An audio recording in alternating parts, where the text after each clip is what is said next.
海边的月台。台湾四面环海，与世界各地都隔着海水，但我们却可以轻易的到别的国家旅游。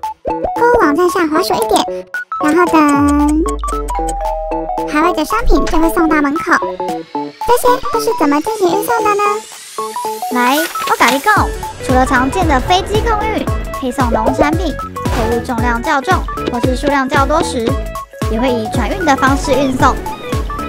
另外，大家也常用搭乘邮轮的方式旅游哦。那飞机有机场，船通常会在哪儿停靠呢？在码头。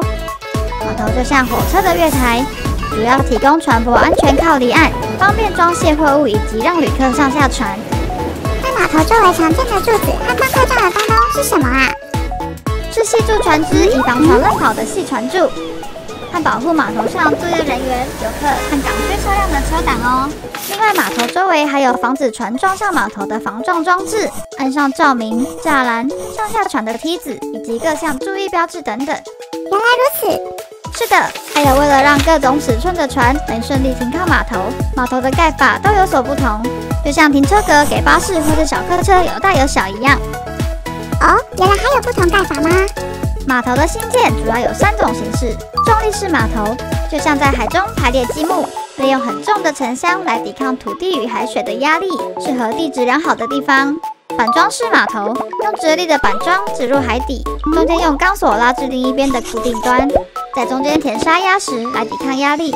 这种码头的施工较为容易。栈桥式码头打好多的桩至海里，并在上面放置码头面板，就像桥梁一样，适合用于不稳的地基。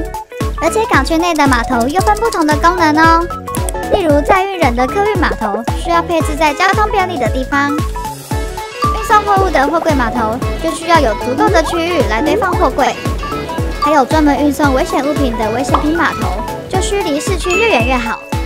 哇，看来码头的新建真的是一门学问呢。